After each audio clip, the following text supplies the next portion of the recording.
اشفاق احمد۔ مجھے یوں لگتا ہے کہ میں اور میرے معاشرے کے لوگ سارے کی سارے ضرورت سے زیادہ خوفزدہ ہو گئے ہیں اور انہیں ڈر لگا رہتا ہے کہ کہیں ہم سے کوئی کوتاہی نہ ہو جائے۔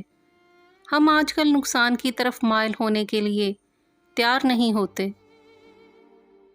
اسی لیے اگر ہم کو کوہ پیمائی کرنا پڑے، ہمالیہ کی چوٹی سر کرنا پڑے، تو ہم کہتے ہیں کہ یہ تو بڑا رسکی کام ہے، رسک کاہے کو لینا، بہتر یہی ہے کہ آرام سے رہیں اور 4 پیسے بنانے کے لیے کوئی پروگرام بنائیں۔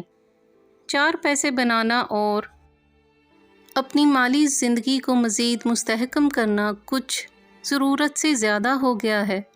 ہم تعلیم اس لیے حاصل کرتے ہیں کہ یہ ہم کو فائدہ دے گی یا ہم اس سے پیسے حاصل کریں گے، اور تعلیم کا تعلق ہم نوکری کے ساتھ جوڑتے ہیں، حالانکہ علم اور نوکری کا آپس میں کوئی تعلق نہیں ہے۔ اگر ایمانداری کے ساتھ دیکھا جائے تو پتہ یہ چلتا ہے کہ علم حاصل کرنا تو ایک اندر کی خوبصورتی ہے، جیسے آپ باہر کی خوبصورتی کے لیے پاؤڈر لگاتے ہیں اور میک اپ کرتے ہیں، لڑکیاں لپسٹک اور کاجل لگاتی ہیں، اسی طرح انسان اپنی روح کو بالیدگی عطا کرنے کے لیے علم حاصل کرتا ہے۔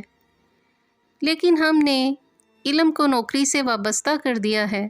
آئے روز اخباروں میں چھپتا ہے کہ 3000 نوجوان MBA ہو گئے ہیں، انہیں نوکری نہیں ملتی۔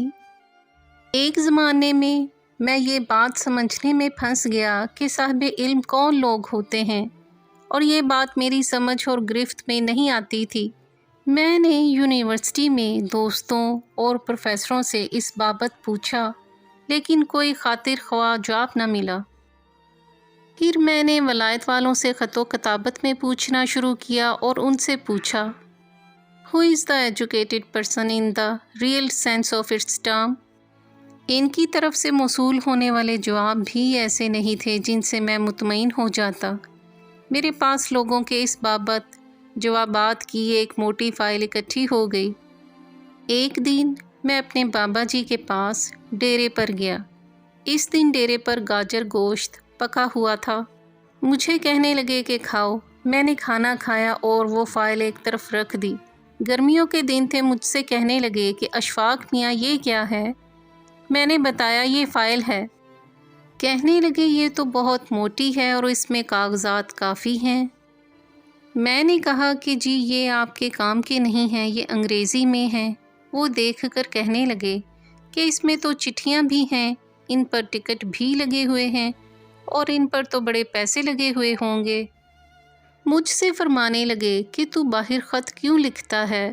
میں نے کہا بابا جی ایک ایسا مسئلہ سامنے آ گیا تھا جو مجھے باہر کے لوگوں سے حل کروانا تھا، کیونکہ ہمارے ہاں ساری دانش ختم ہو گئی ہے۔ وہ کہنے لگے ایسی کون سی بات ہے؟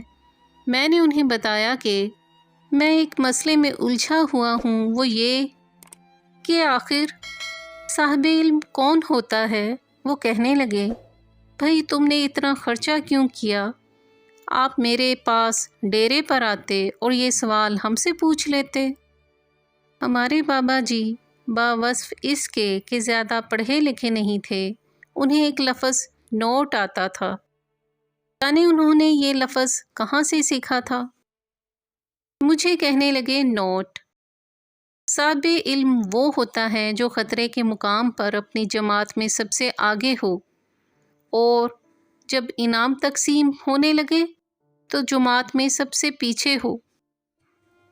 یہ سننے کے بعد میں بڑا خوش ہوا، کیونکہ جب انسان کو علم عطا ہوتا ہے تو اس کو بڑی خوشی ہوتی ہے۔ میں سمجھتا ہوں، اور ممکن ہے میرا یہ خیال غلط ہو، لیکن میرا خیال ہے کہ ہمارے ہاں کسی نہ کسی طرح سے علم کی کمی ہو رہی ہے اور احتیاط کی زیادتی ہو رہی ہے۔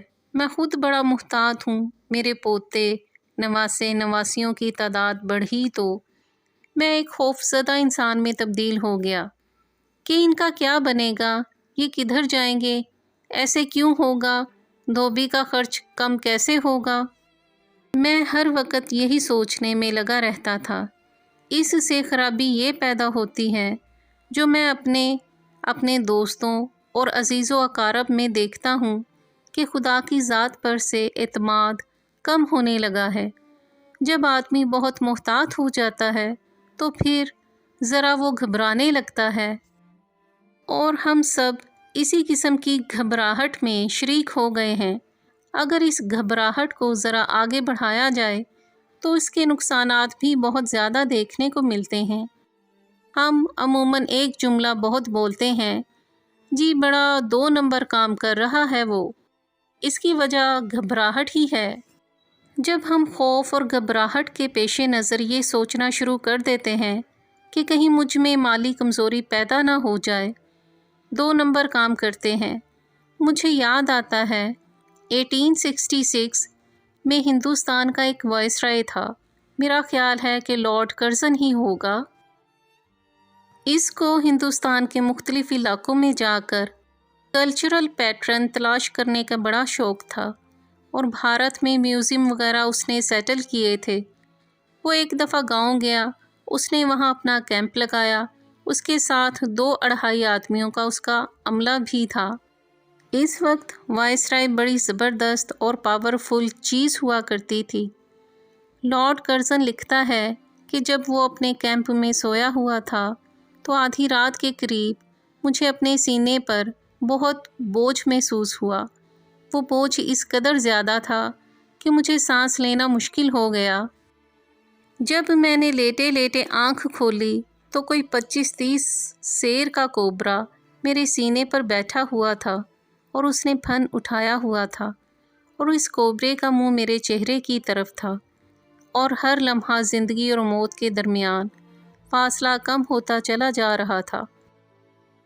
لیکن میں ہلا نہیں، بلکہ اسی طرح خاموش لیٹا رہا، اور کوئی چیخ و پکار نہیں کی، اور میں اس انتظار میں تھا کہ چونکہ خدا کی طرف سے بھی کبھی نہ کبھی تائید غیبی انسان کو پہنچتی ہے، اور میں اس کا انتظار کرنے لگا۔